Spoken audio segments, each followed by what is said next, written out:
Pernahkah kita merasa sulit untuk tetap istiqomah di jalan Allah? Ada banyak faktor yang bisa menggoyahkan keimanan kita. Mulai dari kekafiran, kesyirikan, hingga kemunafikan. Semua ini bisa membuat kita tersesat dari jalan yang lurus. Tapi, bukan hanya itu. Perbuatan bid'ah juga bisa menjauhkan kita dari jalan yang benar. Selain itu, apakah kita menganggap ringan dosa-dosa kecil? Padahal para sahabat dulu menganggapnya seperti gunung yang akan menimpa mereka. Kini, banyak dari kita yang menganggap dosa seperti lalat yang mudah diusir. Bagaimana dengan kita? Apakah kita sudah benar-benar takut kepada Allah?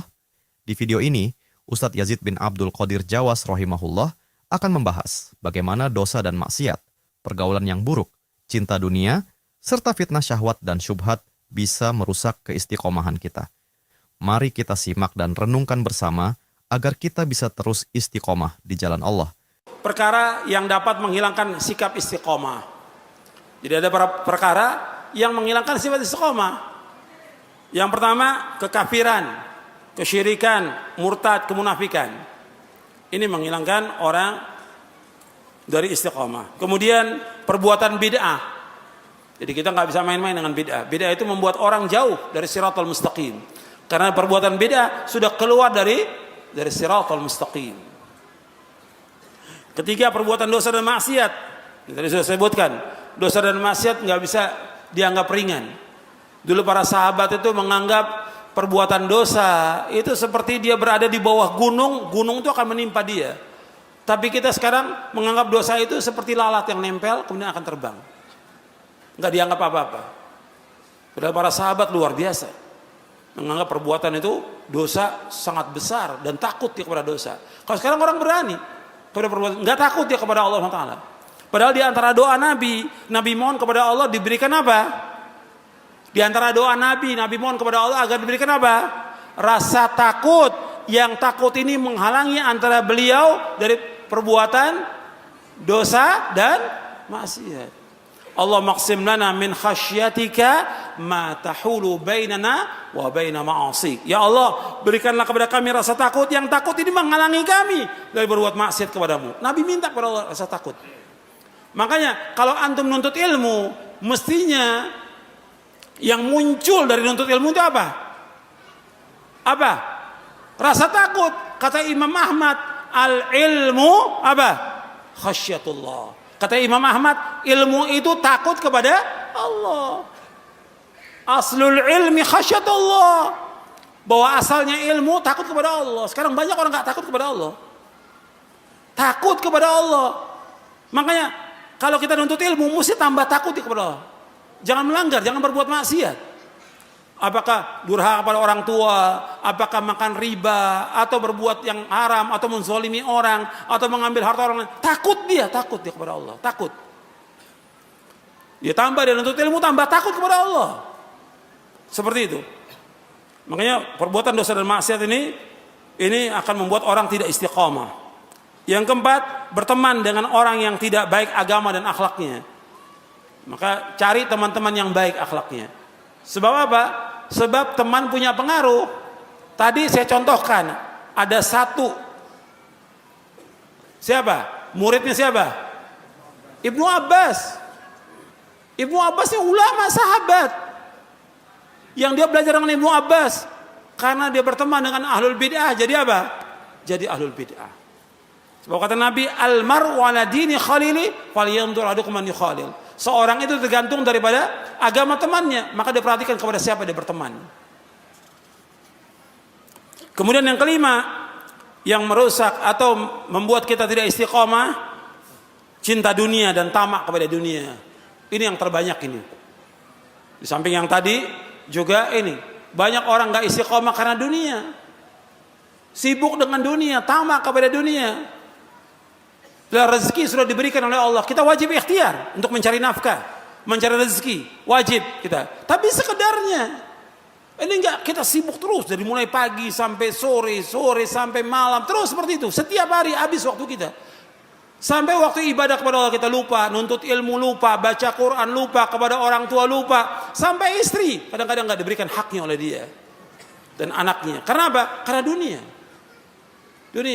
Orang yang sibuk dengan dunia dan tujuan hidupnya untuk dunia. Perhatikan hadisnya. Antum lihat di halaman 92. Halaman 92 antum lihat. Kata Nabi SAW, "Man kanatid dunya hammahu, farraqallahu alaihi amrahu, wa ja'ala faqrahu baina 'ainaihi, wa lam ya'ti minad dunya illa ma kutiba lah. Wa man kanatil akhiratu niyatahu, jama'allahu lahu amrahu, wa ja'ala ghinahu fi qalbihi, wa atathu dunya wa hiya raghimah." Kata Nabi SAW, barang siapa yang tujuan hidupnya adalah dunia, maka Allah akan mencerai-beraikan urusannya, menjadikan kefakiran di kedua pelupuk matanya, dan ia mendapat dunia menurut apa yang telah ditetapkan baginya. Dan barang siapa yang niat tujuan hidupnya adalah negeri akhirat, Allah akan mengumpulkan urusannya, menjadikan kekayaan di hatinya, dan dunia akan mendatangi dalam keadaan menghina. Hadis sahih riwayat Ahmad, Ibnu Majah, Ibnu Hibban, dan yang lainnya. Antum perhatikan di sini.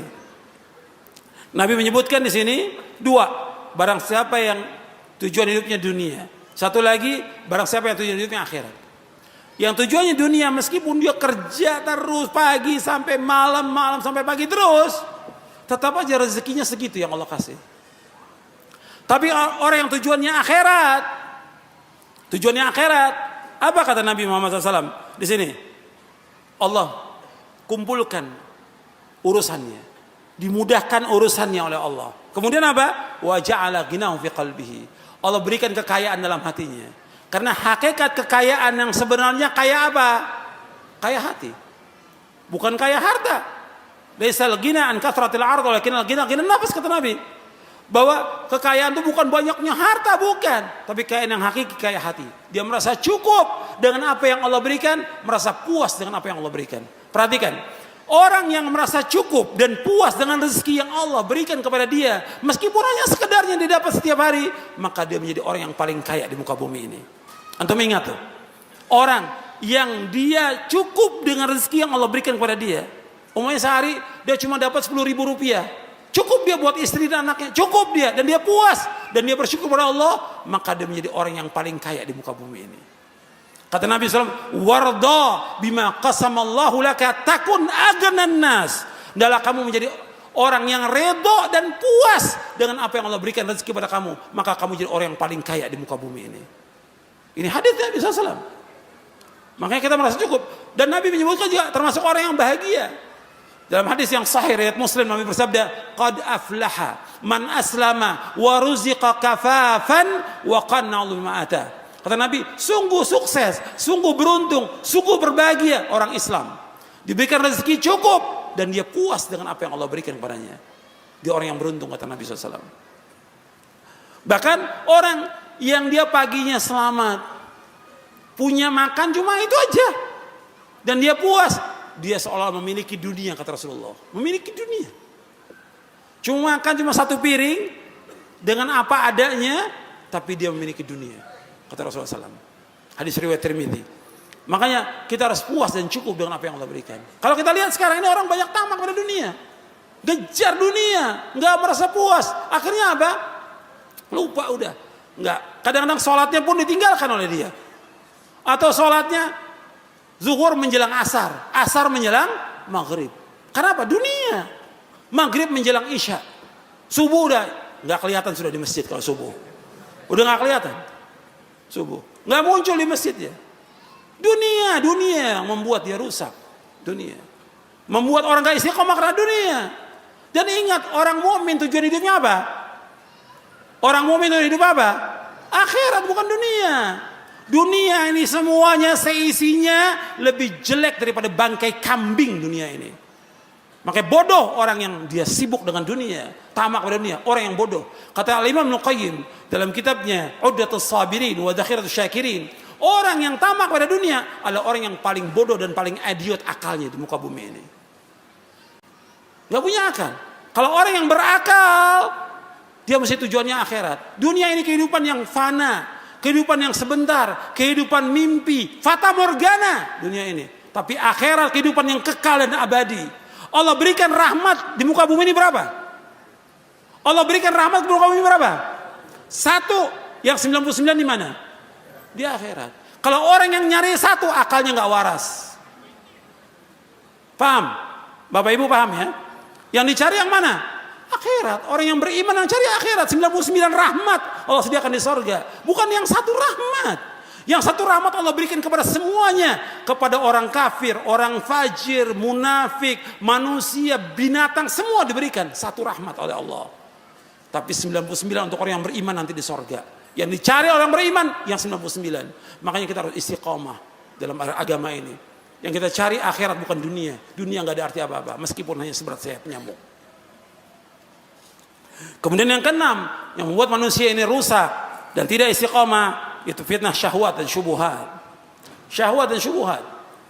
Hawa nafsu dan syubuhat. Saya sebutkan di sini, fitnah syahwat, fitnah keduniaan. Seperti harta, kedudukan, pujian, sanjungan, wanita, dan lainnya. Ini fitnah. Fitnah syubhat adalah fitnah tentang pemahaman, keyakinan, aliran, pemikiran yang menyimpang. Fitnah syubhat, fitnah kesesatan, maksiat, bid'ah, kezaliman, kebodohan, keyakinan, pemikiran, serta pemahaman yang sesat. Fitnah syahwat membuat rusak niat dan tujuan dalam ibadah kepada Allah. Saya ulangi, untuk melihat di halaman 95. Halaman 95. Fitnah syahwat membuat rusak niat dan tujuan dalam ibadah kepada Allah. Dan fitnah syubhat membuat rusaknya ilmu dan keyakinan. Jadi kalau fitnah syahwat membuat rusak niat dan tujuan dalam ibadah kepada Allah.